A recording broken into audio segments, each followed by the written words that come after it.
This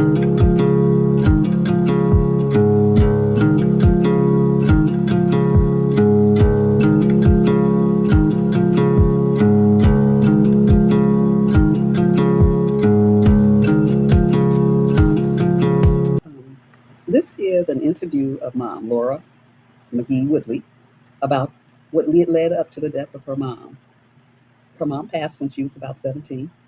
Mom was born in 1894, and she passed away in 1934. Her name was Alice Big Ten McGee.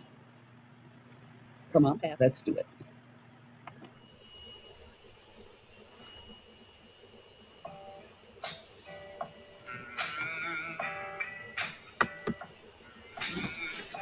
Laura Woodley was born Laura McGee on July 21st, 1917, and she was the oldest of her twin brother Clarence. She was the fourth child born to Duncan and Alice McGee in Blaine, Mississippi. She was self-educated and was asked to teach at her local school, even though she only completed the seventh grade. She declined as she chose to raise her younger sister, Christine, and her younger brother, John. She met and married Ernest Woodley in Cleveland, Mississippi, after the death of his former wife, Lottie, in childbirth. Along with him came five small children. At that time, there was a lot of civil unrest as black soldiers returned from serving in the war. Also, there were lots of race riots going on in the country and Jim Crow. In this segment, Laura shares about how her mom found out she had breast cancer. At that time, there was very poor medical care in the rural South, especially Mississippi. Alice, Laura's mother, got a botched up surgery and it caused her demise. Let's listen to Laura's account. You was telling me about your mother when she was at the beauty shop. And I just thought when she was at the beauty shop. They was talking about cancer. And she had been having a pain in her chest. I'll open that for her. So when she went to the doctor the next week, they discovered that she had cancer. Oh. And so they said, I don't know how they got her to the hospital because wasn't too many cars. But anyway, Papa got her to the hospital the next week, I think. And they discovered that she had cancer. Mm. So they gave surgery on her. And Gary, me and Gary both was worried. She was about 7.5 years old than I was. They kind of botched up her breast. And, yeah. And so then, what did you say? She reached up, and what happened? Tell what? When how did she break the stitch? Reached up, hang up the trainer rag and broke the stitch. Okay, and then what did she say? What you said when she reached up and she broke a stitch, she called Duncan and told him, said, Duncan? No, she didn't tell him then. Oh, okay. She just broke the stitch. So she kept on going at that point. She had the stitch like in November. Right. And the next year, she began to decline a lot. Right. You know, she declining instead of getting better.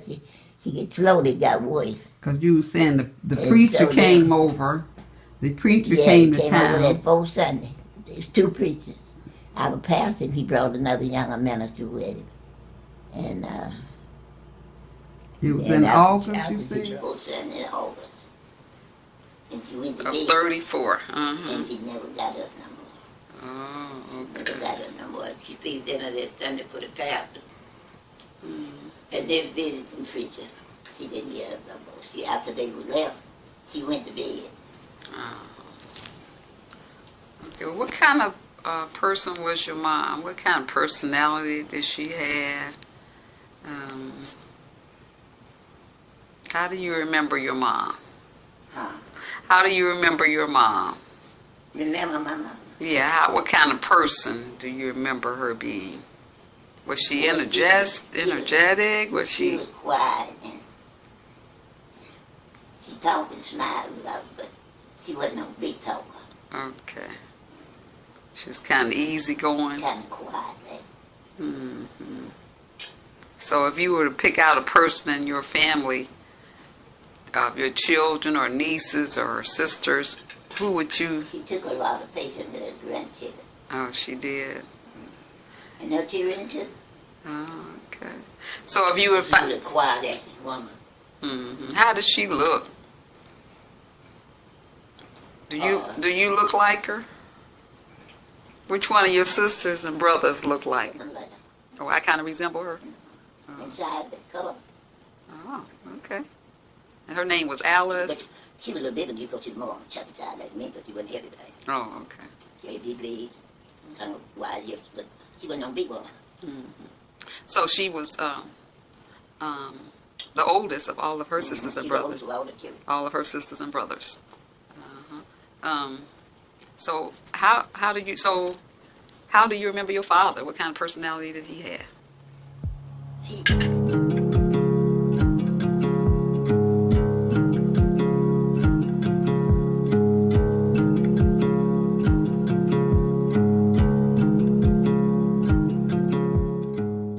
We was saying that the doctor had he ever had a legal side head, and they were told. She told him no.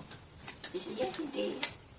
She said, when he was younger, white people had beat him up, and he wandered away from home.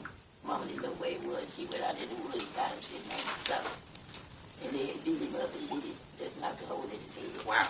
And that time, doctors would put a steel plate in his head or something like that happened. So they put a steel plate in his head, but she never told us. And he never made it. And he didn't know it until, I don't know, so many years later, because I was grown and married me a kid.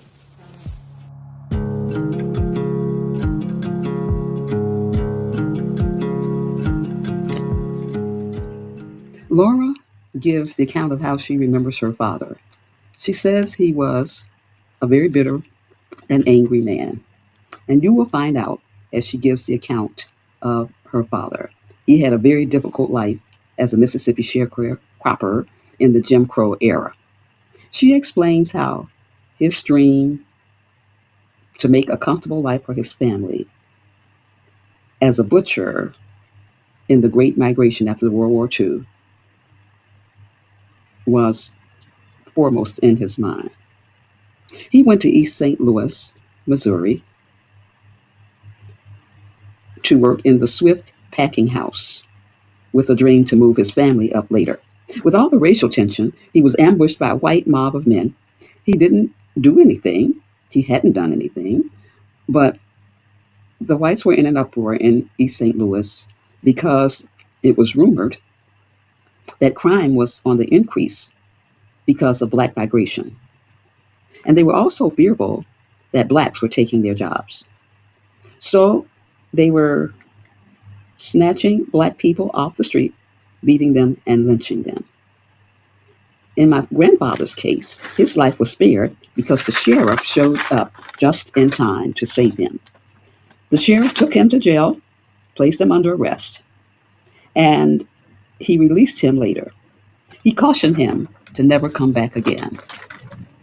You will also hear Laura give an account of the event in the jail where Duncan encountered another person who had been mobbed, except this person wasn't as lucky because he defended himself and was probably going to be lynched later. We'll never know. Let's listen to Laura. You may feel free to excuse yourself if you feel the need to do so. The white policeman was standing before it and said he had a blue coat pistol out on him. And they left running. And said this policeman asked him, said, "Where you from?" He said, "I'm from Mississippi." He said, "You the luckiest man alive." And then he asked him again when they was taking him to jail. And he was afraid because he thought they were going to do something in jail. Said he took him to jail. And he had a penknife. I think I think it was $5 gold piece. And something that is, I can't remember what it was, and they took it from him. Shoot him. They put him in jail. And after he got in there, said this other black man was in there.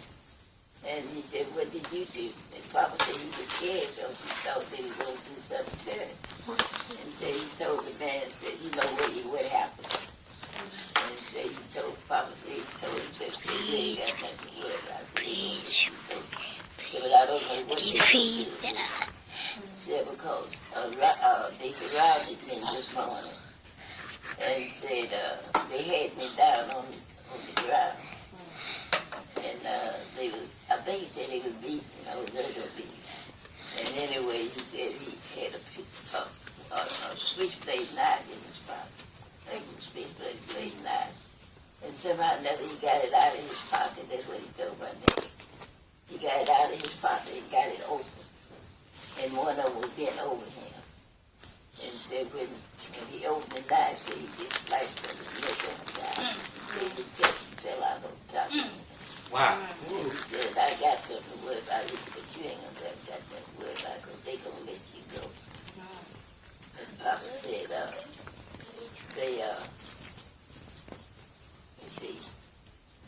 they gonna let you go. And the next morning, they had him to come back and they gave him this gold cup. He had one name out one day, he had took from him, so he told him. And they gave him the switch for the gold piece back. And two more things he had, I don't forgot, I did not tell y'all what my thoughts were.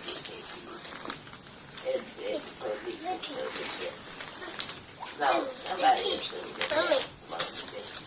You go back to Mississippi and come back to the States, but don't come back. So don't be the luckiest man alive. And came back to Mississippi, we live in St. Louis.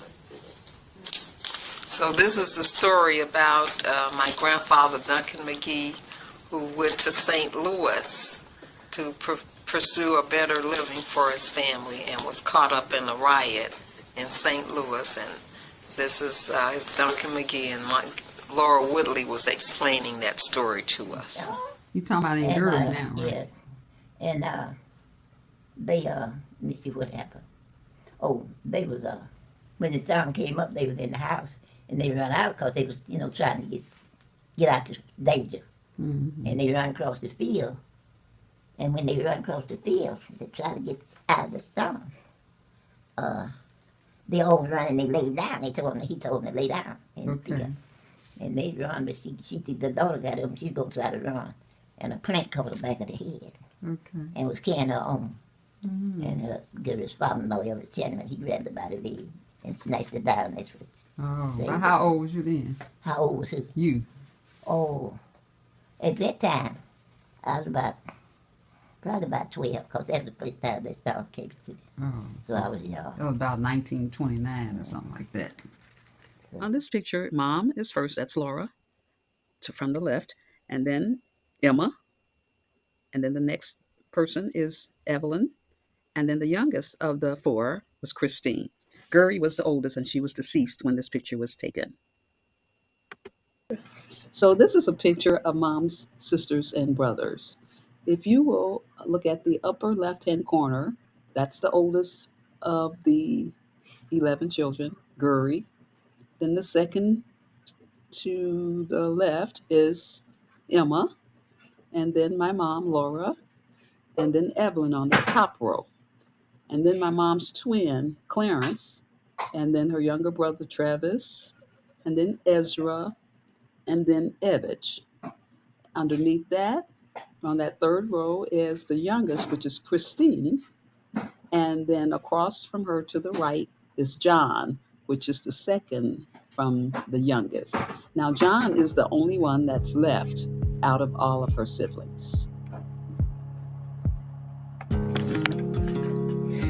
In summary, I have been so enlightened as I learned of the life of my grandparents and the hardships they had to endure just to survive because of their skin color.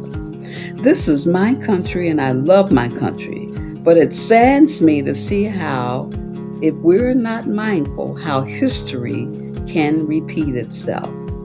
It is historically, evidentially, and factually shown that we have never really resolved and addressed the racial inequalities in this country. And it is definitely on the uprise again.